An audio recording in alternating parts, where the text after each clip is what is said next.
ओम Sai Ram. Good evening, कैसे हो आप? आइए, हम साईं बाबा को अपने घर बुलाते हैं।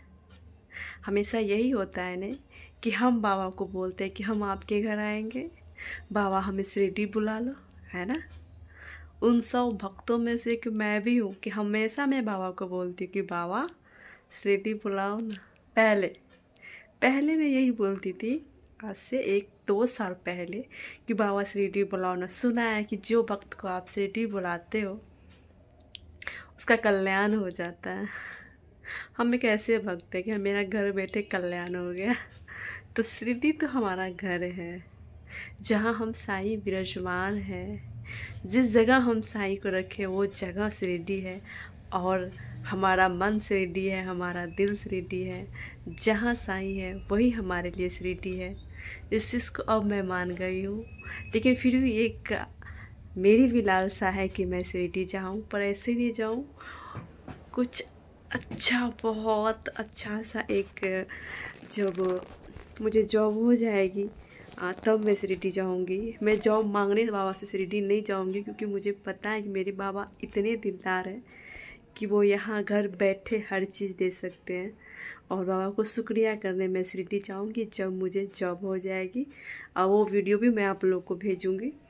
अभी उसमें टाइम, क्योंकि भी मेरा कोर्स कंप्लीट नहीं हुआ है, सो 1 साल लग जाएगा उसको कंप्लीट होने में, उसके बाद ही हो सकता है। तो कई बार यही होता है ना कि हम बोलते हैं कि बाबा हमें शिरडी आना है, शिरडी आना है। शिरडी आप उसी को बुलाते हो, आप जिसके बाबा होते हो, आप जिसको भक्त मानते हो, आप उसे शिरडी बुलाते हो, है ना। 2 बार मुझे भी ऑफर आया था शिरडी जाने का। मेरा भाई बोल रहा था बाबू शिरडी चलना, शिरडी चलना, लेकिन मैं नहीं गई थी। मैं बोल रही थी कि शिरडी जाने का मतलब है कि बाबा सपने में आके मुझे न्योता देंगे तो ना मैं शिरडी जाऊंगी। बाबा ने मुझे न्योता नहीं दिया, मैं शिरडी नहीं जाऊंगी। कोई और कह दे कि शिरडी चल, मैं नहीं जाऊंगी। जब तक साईं मुझे न्योता नहीं देंगे कि शिरडी आओ, मैं तब तक नहीं जाऊंगी। और हमेशा हम बाबा को अपने घर बुलाते हैं। ऐसा कोई दिन नहीं है कि जिस दिन हम बाबा को नहीं कहते हैं कि आओ साईं। तो मेरा आप सबसे विनती है कि शिरडी जाने का एक सपना रखिए, मन में ज़रूर रखें। हम सब का एक सपना है, हम साईं भक्त हैं तो हम शिरडी जाना चाहते हैं। लेकिन बाबा को हमेशा आप बुलाओ अपने घर, हर एक दिन बुलाओ कि बाबा आज हमारे घर आओ, आप किसी भी रूप में। बाबा आज हमारे घर आओ। हमारा घर ही हमारे लिए शिरडी है। बाबा प्लीज़ आप आओ। तो प्लीज़ आप बाबा से ये प्रे करना। और 1-2 बार मेरे साथ भी ऐसा हुआ, और बाबा सच में हमारे घर आए थे और मैं भिक्षा भी दी थी। मैं जब दोबारा उसे खोजने गई थी तो वो मुझे नहीं मिले थे। और वो पूरा, मैं जब पूजा कर रही थी उसी बीच किसी ने आवाज़ लगाई कि कुछ दे दीजिए। और उस वक्त मैं बाबा को बोल रही थी, बाबा मैं आपको रोज़ एक सिक्का देती हूँ, ये सिक्का मैं खर्च कर लूँ, मेरे पास पैसे नहीं है, वरना आप आओ मैं आपको दान दे देती हूँ। बाबा बाबा आओ ना, बाबा आओ ना, प्लीज़ आओ ना, शिरडी बहुत दूर है, मैं नहीं आ सकती। मैं ऐसे बोल ही रही थी, उतने में एक वृद्ध व्यक्ति आए हमारे दरवाजे पे, और वो मुझे देखे और मुझे बोल रहे कि बहुत अच्छी किस्मत है। मैं मन मन सोच रही थी, खाक मेरी किस्मत अच्छी कहाँ। मैं मन में सोच रही थी, पर मेरी आदत है, मैं मुस्कुरा दी और मैं कुछ नहीं बोली। और मैं उसको एक 10 रुपये की एक सिक्के थी, मैं उनके हाथ में शायद दे दी थी। और वो फिर खुशी खुशी मुझे आशीर्वाद दिए और वो चले गए।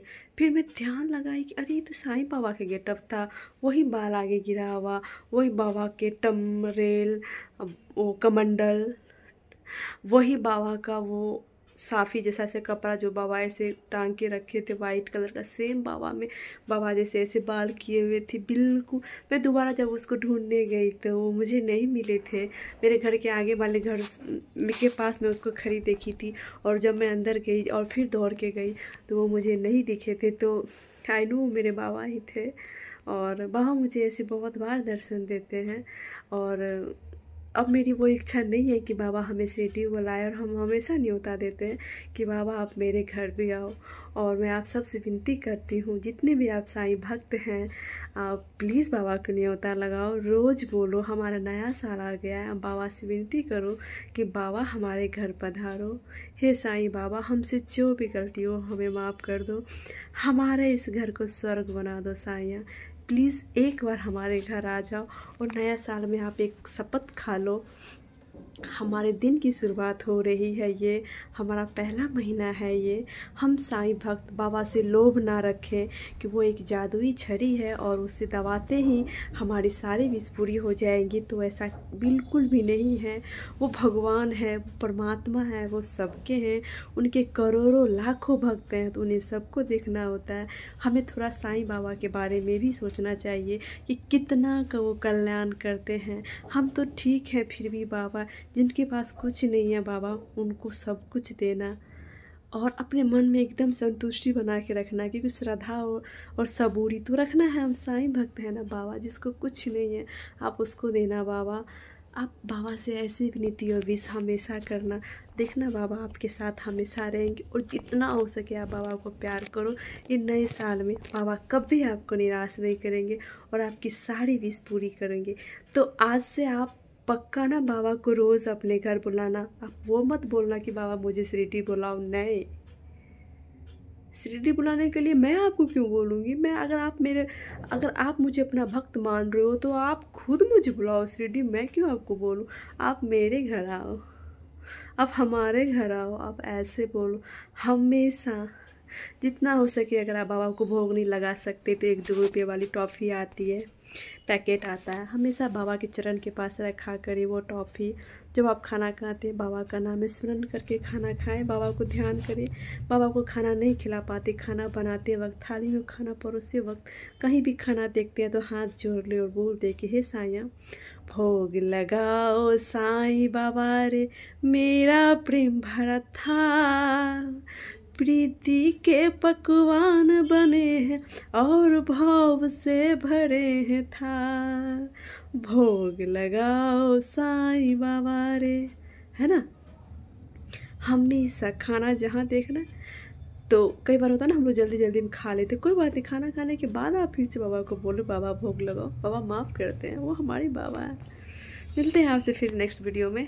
Take care, bye bye, good night.